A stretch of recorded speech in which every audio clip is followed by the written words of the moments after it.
नमस्कार दोस्तों, good morning. आज अपन पढ़ने जा रहे हैं शुष्क खेती का जो लास्ट चैप्टर बचा हुआ है, भू परिष्करण। इसमें अपन पढ़ेंगे भू परिष्करण किसे कहते हैं, भू परिष्करण क्यों जरूरी है, भू परिष्करण कितने प्रकार का होता है तथा किन किन यंत्रों के माध्यम से भू परिष्करण क्रिया को अंजाम दिया जाता है। दोस्तों, तो सबसे पहले तो अपन बात करें कि भू परिष्करण किसे कहते हैं। तो बच्चों, भू परिष्करण भूमि के साथ ऐसी दशा तैयार करना जिससे अपन बीज आसानी से उसमें बुआई कर सकें।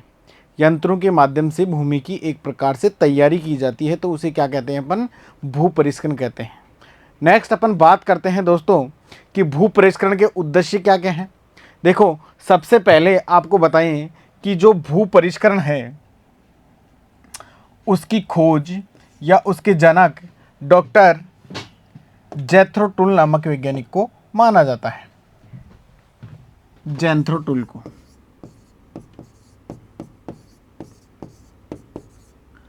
जो जेथरो टुल वैज्ञानिक थे, इनका मानना ये था कि पौधे मिट्टी के कणों का अवशोषण करके और फिर बड़े होते हैं। जेथरो टुल का मानना ये था। लेकिन फिर बाद में 18वीं शताब्दी में प्रिस्टले नामक वैज्ञानिक आए। कौन से आए? प्रिस्टले। प्रिस्टल ने कहा कि ऐसा गलत है, ये बात सही नहीं है। भूमि में वायु संचार तथा वापन बढ़ाने के लिए या टिल्थ को बढ़ाने के लिए भू परिष्करण क्रिया करना जरूरी है। तो वे सभी क्रियाएं भू परिष्करण के अंतर्गत आती हैं, जिसमें जुताई, बुहाई, गहाई, निराई, गुड़ाई तथा खाद मिट्टी में मिलाने वाली सभी क्रियाएं किसके अंतर्गत आती हैं? भू परिष्करण के अंतर्गत आती हैं। अब बात करते हैं दोस्तों अपन भू परिष्करण के उद्देश्य क्या हैं। तो इसमें पहला उद्देश्य है खरपतवारों को नष्ट करना। अपन भू परिष्करण क्रियाओं द्वारा या भू परिष्करण यंत्रों के द्वारा जमीन के ऊपर, सतह के ऊपर जो खरपतवार फैले रहते हैं उनको नष्ट कर सकते हैं। जैसा कि इस इमेज में आपको देखने को मिल रहा होगा, किसान खेत की जुताई कर रहा है। खेत में उपस्थित जो खरपतवार हैं तथा अन्य अवशेष हैं, ये मिट्टी में मिला देते हैं तथा नीचे वाली सतहों में पहुंचा देते हैं, जिससे खरपतवारों का क्या हो जाता है? डिकम्पोजिशन हो जाता है।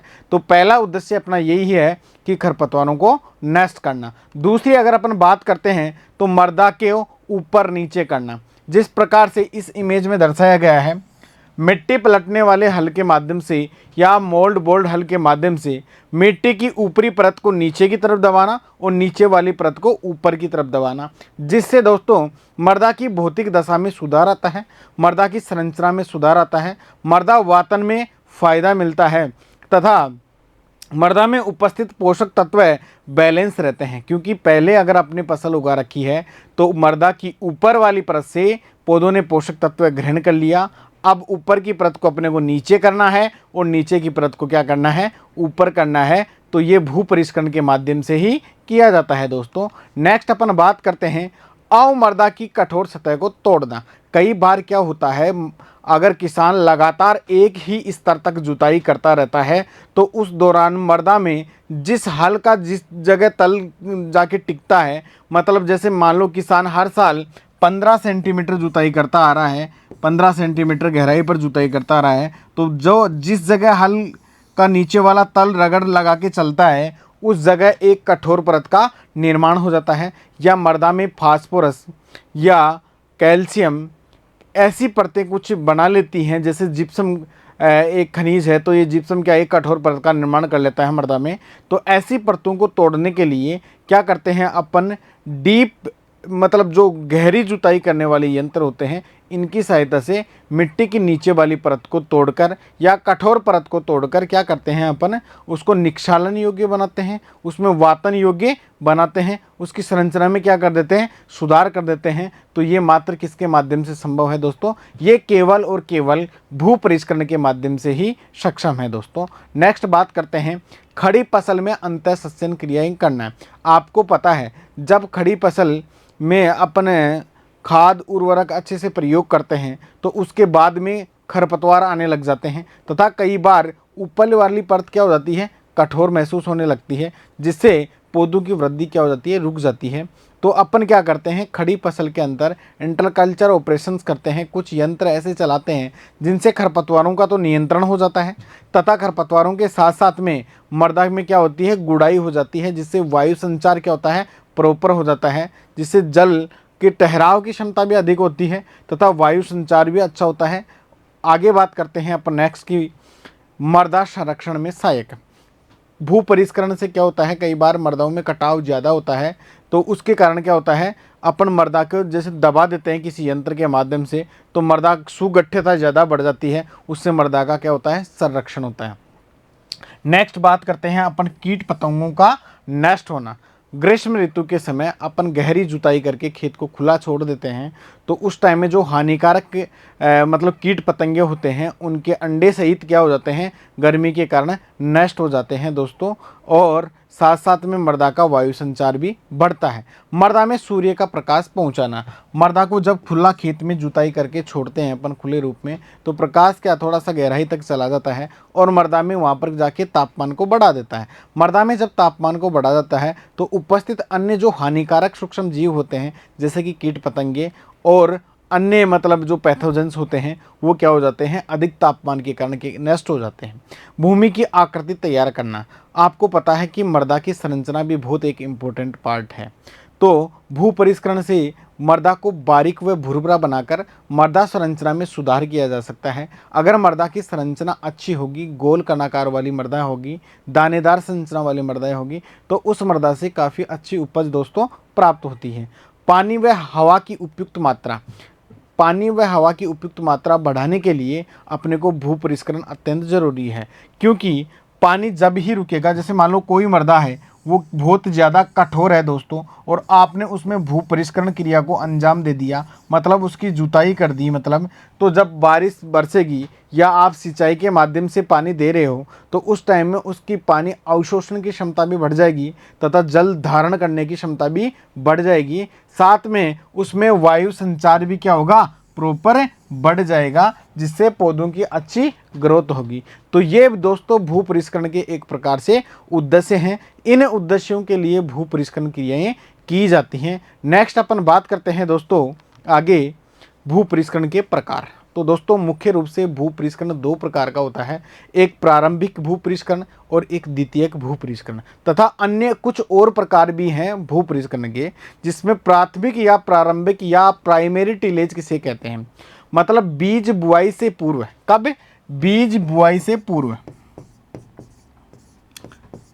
बीज बुआई से पूर्व की जाने वाली सभी क्रियाएं, की जाने वाली सभी क्रियाएं क्या कहलाती हैं दोस्तों, प्राथमिक भू परिष्करण कहलाती हैं या प्रारंभिक भू परिष्करण के अंतर्गत आते हैं। अगर आपसे क्वेश्चन पूछा जाए कि बीज बुआई करना कौन सा भू परिष्करण का हिस्सा है, तो दोस्तों ये द्वितीयक भू परिष्करण का हिस्सा है या सेकेंडरी टिलेज का हिस्सा इसे माना जाता है। तो इससे पहले कि बीज बुआई से पहले कौन कौन सी क्रियाएं की जाती हैं दोस्तों, बीज बुआई से पहले जैसे कि भूमि की जुताई करना,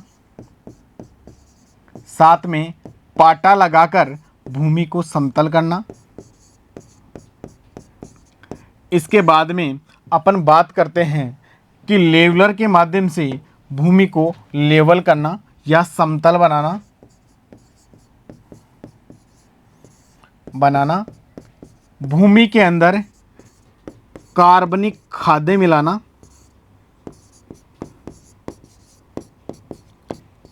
सब सोइलर के माध्यम से गहरी जुताई करना, साथ में मिट्टी के कठोर या बड़े ढेलों को तोड़ना,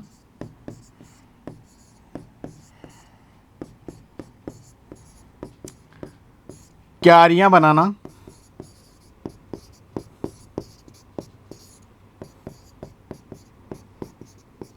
आदि ये सभी क्रियाएं किसके अंतर्गत आती हैं दोस्तों, प्राथमिक भू परिष्करण के अंतर्गत आती हैं। जैसा कि आप देख रहे होंगे कि कल्टीवेटर के इसके माध्यम से खेत की जुताई हो रही है, यहाँ सब सोइल लेवलर की सहायता से मृदा को लेवल किया जा रहा है तथा ढेलों को तोड़ा जा रहा है, इधर मृदा को क्या भुरभुरा बनाने का काम किया जा रहा है दोस्तों। तो ये सभी क्रियाएं किसके अंतर्गत आती हैं, प्राथमिक भू परिष्करण के अंतर्गत आती है, मतलब ये सभी क्रियाएं बीज बुआई से पहले की जाने वाली क्रियाएं हैं। नेक्स्ट दोस्तों अपन बात करते हैं किसकी, जैसे आपको ये मेड बनाने वाला पूछ लिया जाए कि मेड बनाना किस भू परिष्करण के अंतर्गत आता है, तो दोस्तों ये प्राइमरी टिलेज या प्राथमिक भू परिष्करण के अंतर्गत आता है।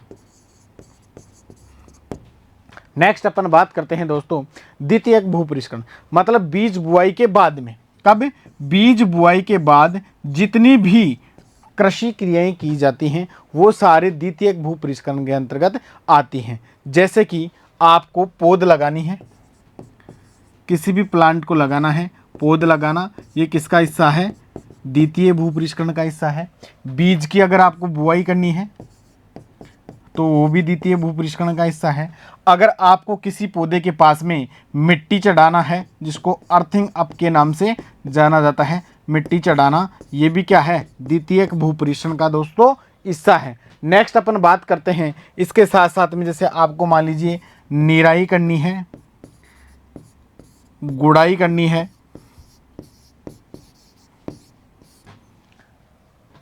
फसल की कटाई करनी है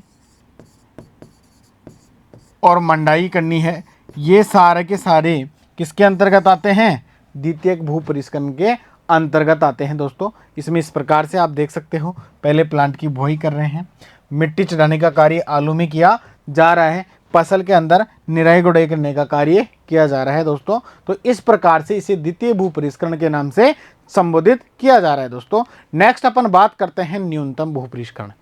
ये आपको नया वर्ड लग रहा होगा कि न्यूनतम या मिनिमम टिलेज के नाम से इसको दोस्तों जाना जाता है। ऐसा भू परिष्करण जिसमें कम से कम कृषि यंत्रों का प्रयोग करके ना के बराबर मतलब और क्या किया जाता है? बीजों की बुआई की जाती है, उसे न्यूनतम भू परिष्करण के नाम से जाना जाता है दोस्तों। इससे क्या होता है? भूमि का क्षरण अधिक नहीं होता है, यंत्रों का दहन ज़्यादा नहीं होता है और ये ज़्यादातर ग्रीष्मकालीन वाली फसलों के लिए किया जाता है, खरीफ वाली फसलों के लिए किया जाता है। जैसा आपने देखा होगा कई बार बारिश हो जाती है, अपन डायरेक्ट खेत में कोई जुताई बुआई किए बिना ही बाजरे की बिजाई कर देते हैं, तो उसे न्यूनतम भू परिष्करण के नाम से जाना जाता है। मात्र जैसे पाटा लगा के आपने समतल कर लिया तो एक न्यूनतम भू परिष्करण हो गया। तो इसमें देखो पिछली फसल के अवशेष भी आपको अच्छी प्रकार से दिखाई दे रहे होंगे और इस इमेज के अंदर तो आपको स्पष्ट दिखाई दे रहे होंगे। मतलब डायरेक्ट आपको क्या करना है? बीजों की बुआई करनी है, नॉर्मल सा थोड़ा पाटा लगा के सिंपल करना और न्यूनतम। इसके अलावा आगे अपन दोस्तों बात करते हैं शून्य भू परिष्करण, जीरो टिलेज। जीरो टिलेज के फादर या जनक जीबी ट्रिपलेट नामक वैज्ञानिक को माना जाता है। जीबी ट्रिपलेट ने क्या कहा कि भूमि के साथ किसी प्रकार की बिना कोई छेड़छाड़ के और डायरेक्ट क्या करना? बीजों की बुआई करना या पौधे लगाना क्या कहलाता है? जीरो टिलेज या शून्य भू परिष्करण के नाम से जाना जाता है दोस्तों। इस इमेज के अंदर आपको स्पष्ट दिखाई दे रहे होंगे बार बार कि फसलों के अवशेष साफ साफ इसमें क्या आपको दिखाई दे रहे हैं। इसमें किसी प्रकार का कोई भू परिष्करण क्रिया को अंजाम नहीं दिया जा रहा है। तो इस प्रकार से डायरेक्ट बीजों की बुआई करना बिना किसी भू परिष्करण के क्या कहलाता है? शून्य भू परिष्करण कहलाता है। इसके जनक कौन है? जीबी ट्रिपलेट नामक वैज्ञानिक हैं, जो कहाँ के रहने वाले थे? यूएसए के रहने वाले थे दोस्तों। तो इसमें क्वेश्चन भी पूछा जा सकता है कि शून्य भू परिष्करण का जनक किस वैज्ञानिक को माना जाता है। नेक्स्ट अपन बात करते हैं दोस्तों विशेष भू परिष्करण। विशेष भू परिष्करण वे भू परिष्करण होते हैं जो कृषि के लिए आपको बार बार अपनाने पड़ते हैं। जैसा कि इसमें पहला है ग्रीष्मकालीन कृषक। ग्रीष्मकालीन कृषि का मतलब होता है कि ग्रीष्म ऋतु में जब खेत खुले रहते हैं, मतलब रबी वाली फसलों की जब कटाई हो जाती है, तो उस दौरान आपको मिट्टी में गहरी जुताई करके उसको खेत को खुला खाली छोड़ देते हैं। उसके फायदे क्या होते हैं अपने को?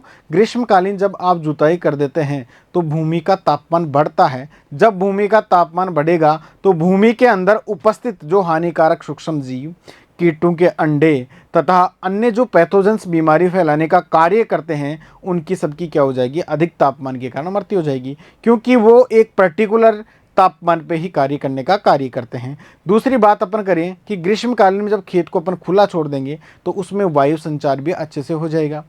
आगे की बात करें तो जब वर्षा ऋतु स्टार्ट होगी तो वर्षा ऋतु स्टार्ट होने से जब खेत खुला रहेगा, आराम से जुता हुआ रहेगा, तो उसकी पानी की सोखने की जो क्षमता है, अवशोषण करने की क्षमता है, वो बढ़ जाएगी और जितना भी बारिश के माध्यम से पानी प्राप्त होगा खेत को, वो बहकर एक खेत से दूसरे खेत में नहीं जाएगा।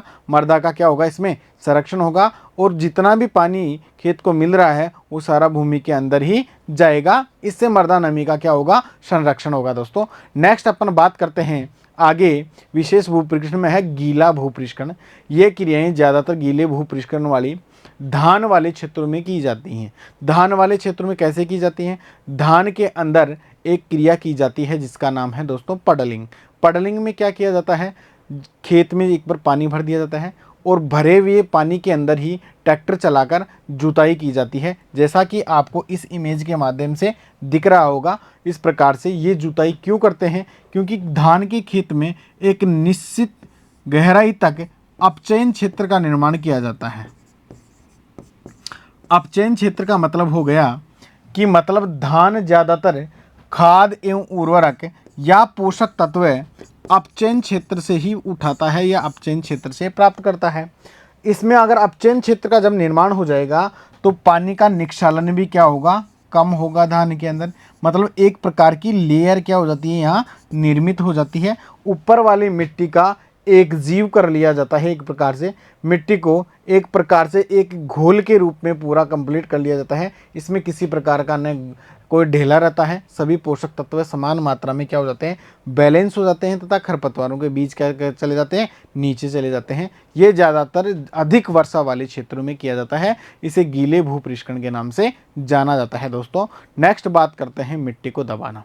मिट्टी का दबाना या सॉइल कंप्रेशन की क्यों किया जाता है? क्योंकि मिट्टी को इसलिए दबाया जाता है, कई क्षेत्र ऐसे होते हैं भूरी या रेतीली मृदाओं में जहाँ पर मृदा का क्षरण अधिक होता है, तो इस मृदा में सुगठितता कम रहती है। तो रोलर की सहायता से या लेबलर नामक यंत्र की सहायता से मिट्टी को एक दबाव देकर काफ़ी दबा दिया जाता है, जिससे मृदा का क्या होता है? क्षरण कम होता है।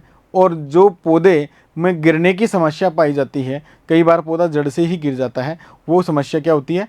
कम होती है। तो इसे दबाने का कार्य भी इस दौरान किया जाता है। विशेष भूपृष्ठकण का ये क्या है? एक हिस्सा है। नेक्स्ट दोस्तों अपन बात करते हैं बुआई के लिए खेत में क्यारियां बनाना। ये भी क्या है? एक अपने आप में विशेष भूपृष्ठकण है। अपन रिज मेकर यंत्र की सहायता से, कौन सी यंत्र की सहायता से? रिज मेकर यंत्र की सहायता से मेड़ बनाने का काम करते हैं और मेड़ से खेत को छोटे छोटे हिस्सों में क्या कर लेते हैं? बांट लेते हैं एक चौकोर शेप में, जिसे क्यारी का नाम अपने दे दिया है। इसमें क्या है? सिंचाई की एक तो व्यवस्था रहती है, जहाँ पर खुला पानी छोड़ा जाता है, तो वहाँ पर एक एक क्यारी के रूप में अपन तैयार करके खेत को और खुला पानी दे सकते हैं, जिससे क्या फसल को समान रूप से पानी मिल सकता है। तथा यह कार्य ज़्यादातर सभी फसलों के लिए ज़रूरी नहीं है, लेकिन गेहूं, धान आदि फसलों के लिए क्या है? ये ज़रूरी है। नेक्स्ट अपन दोस्तों बात करते हैं भू परिष्करण के यंत्र। कौन कौन से ऐसे यंत्र हैं जो भू परिष्करण में काम में लिए जाते हैं? तो इसमें पहला यंत्र है अपना देसी हल। ये दोस्तों आप लोगों ने सबने देखा होगा, ये अपना प्राचीन काल से काम में आने वाला यंत्र है। कौन सा? देसी हल। मतलब पहले से ही इस देसी हल को काम में लिया जा रहा था। इस प्रकार से आपने किसानों के पास देखा होगा। और इस देसी हल को ज़्यादातर बैलों के माध्यम से, ऊंट के माध्यम से या भैंस के माध्यम से खींचा जाता है और तथा जुताई की जाती है। ये ज़्यादातर वी शेप में अपनी जुताई करता है। आपने देखा होगा इसका जो नुकीला हिस्सा है ये वाला, ये किस शेप में जुताई करता है? वी शेप में जुताई करने का दोस्तों कार्य करता है। और एक किसान अगर 8 घंटे का औसतन निकाल के देखें, औसतन एक किसान 8 घंटे में इससे 0.3 हेक्टेयर क्षेत्रफल की जुताई कर सकता है। दोस्तों ये यंत्र काफ़ी प्राचीनतम यंत्र है। इसमें क्या 2 कतारों के बीच या जब 2 कूड़ बनाता है, ये घूम के आता है, तो उस जगह बिना जुता हुआ क्षेत्र रह जाता है, दूसरा इधर से निकलेगा, तो जो ये बीच वाला क्षेत्र है ये बिना जुता हुआ क्षेत्र रहता है। ये पहले वाला यंत्र है, प्राचीन काल से इस यंत्र का काम में लिया जा रहा है। तो दोस्तों इससे 2 बार जुताई की जाती है, जिसे दोहरी जुताई के नाम से जाना जाता है। एक बार जैसे आपने खेत की जुताई इस तरीके से कर दी और दोबारा जुताई इस तरीके से आप करोगे और फिर पाटा लगा के इसको समतल कर लोगे, तो इससे खेत में कहीं पे भी कूड़ के बीच में जगह नहीं रहती है। दोस्तों नेक्स्ट बात करते हैं अपन मिट्टी पलटने वाला हल। ये भी एक प्रकार का प्राथमिक भू परिष्करण यंत्र है। दोस्तों ये यंत्र क्या ऊपर वाली मिट्टी को सतह से नीचे ले जाता है और नीचे वाली मिट्टी को क्या कर लेता है? ऊपर ले आता है। जिस प्रकार से आप इमेज में देख पा रहे हैं, ये प्राथमिक भू परिष्करण वाले यंत्र हैं। दोस्तों मिट्टी पलटने वाला हल ट्रैक्टर की सहायता से जिसकी जुताई की जाती है, तथा एक पशु चालित मिट्टी पलटने वाला हल भी आता है, जिसमें क्या होता है, मोल्ड बोल्ड हल के नाम से उसे जाना जाता है। वो औसतन 8 घंटे में 0.4 हेक्टेयर की जुताई कर सकता है। इसमें तो ट्रैक्टर के ऊपर डिपेंड है कि ट्रैक्टर को जितना आप मतलब जुता चला सकते हैं उतनी ही क्या होगी, इसमें जुताई होगी। नेक्स्ट दोस्तों अपन बात करते हैं हैरो की। हैरो भी एक प्रकार का प्राथमिक भू परिष्करण यंत्र है। आपने देखा होगा हैरो इस प्रकार का यंत्र होता है। इसमें अलग अलग क्या नीचे लोहे की तइयाँ लगी होती हैं जो मिट्टी को काटने का कार्य करती हैं, और ये एक निश्चित कोण पे क्या है लगी होती हैं। इसमें क्या, जब भूमि के ऊपर घास फूस की मात्रा ज़्यादा फैल जाती है, खरपतवार ज़्यादा हो जाते हैं या ढेले ज़्यादा हो जाते हैं खेत में, तब इस यंत्र का प्रयोग किया जाता है। यह ढेलों को छोटे छोटे टुकड़ों में तोड़ देता है, घास फूस की कटाई करके मिट्टी की नीचे वाली सतह में दबा देता है। तो इस प्रकार का ये यंत्र, इसे प्राथमिक भू परिष्करण यंत्र की श्रेणी में ही रखा जाता है दोस्तों। मतलब बीज बुआई से पहले ही इन यंत्रों का प्रयोग किया जाता है। आगे अपन बात करते हैं दोस्तों नेक्स्ट है कल्टीवेटर की। कल्टीवेटर को एक प्रकार से द्वितीयक भू परिष्करण यंत्र माना जाता है। कौन सा माना जाता है? द्वितीयक भू परिष्करण यंत्र के नाम से जाना जाता है। अब आपको कहीं ना कहीं कंफ्यूज हो रहा होगा कि सर हम तो पहले ही इस, जैसे कई लोगों ने ये यंत्र देखा होगा, तो इस यंत्र के माध्यम से प्राथमिक जुताई भी कर सकते हैं आप। हाँ बिल्कुल कर सकते हैं, लेकिन एक साइंटिफिक हिसाब से देखा जाए तो ये द्वितीयक भू परिष्करण यंत्र है। इसमें क्या, जब खेत में खरपतवार आ जाते हैं या निराई गुड़ाई का कार्य करना होता है बड़े क्षेत्रों में, तो ये जो फार लगे हुए हैं इनमें क्या, पौधे तो बीच में रह जाते हैं, जो पौधे वाली रो है वो तो बीच में रह जाती है, और ये यंत्र कूड़ की गुड़ाई करने के अंदर क्या है, सहायक है। तो इसे द्वितीयक भू परिष्करण यंत्र की श्रेणी में रखा गया है। यहाँ कन्फ्यूज होने की कोई आवश्यकता नहीं है। यह एक प्रकार का दोस्तों ट्रैक्टर चालित भू परिष्करण यंत्र है। इस ये ट्रैक्टर की सहायता से ही चलाया जाता है। इसी प्रकार से अपने अन्य छोटे मोटे और भी यंत्र हैं, जैसे कि आपको बताएं खुरपी। खुरपी क्या है? एक भू परिष्करण यंत्र है। खुरपी का आप प्राथमिक तौर पे भी उपचार कर सकते हैं और द्वितीयक तौर पे द्वितीय भू परिष्करण में भी इसको रख सकते हैं। इसी की सहायता से हैंड हो नामक एक यंत्र होता है जो क्या भू परिष्करण में आपकी मदद करता है। कुदाली हो गई, ये क्या है, सारे भू परिष्करण के यंत्र हैं दोस्तों। तो इस प्रकार से अपना भू परिष्करण का चैप्टर कंप्लीट होने जा रहा है, और आप लोग समझ लें कि बिना भू परिष्करण के एक सफल फसल उत्पादन करना संभव नहीं है, क्योंकि मृदा में वातन या टिल्थ को बढ़ाने के लिए या जल धारण क्षमता को बढ़ाने के लिए भू परिष्करण क्रियाएं क्या हैं दोस्तों, आवश्यक हैं। तो अपन अब बात करेंगे आगे जाके नेक्स्ट चैप्टर 6 की, जब फसलों के बारे में अपन पढ़ेंगे। अपने 5 चैप्टर दोस्तों कंप्लीट हो चुके हैं, और उम्मीद करता हूँ सब लोगों को बहुत अच्छे से समझ में आया होगा। आप एक बार वीडियो को अच्छी तरीके से देखें, उसके बाद जो अपने 12th की बुक दे रखी है उस बुक को अच्छे तरीके से पढ़ें। अगर कोई चीज़ आपकी छूट रही है तो उसको आप नोट करते जाएं आगे, और क्या अपने पर्सनल नोट्स बनाते जाइए दोस्तों। जो 12th बोर्ड एग्ज़ाम है, इनके भी हम जो प्रीवियस ईयर के पेपर आए हुए हैं इन चैप्टर्स से, वो भी आपको सोल्व कराएंगे। साथ साथ में आपको आने वाले दिनों में 12th बायो एग्रीकल्चर की क्लास और तथा 12th केमिस्ट्री एग्रीकल्चर की क्लास भी देने जा रहे हैं। Thank you.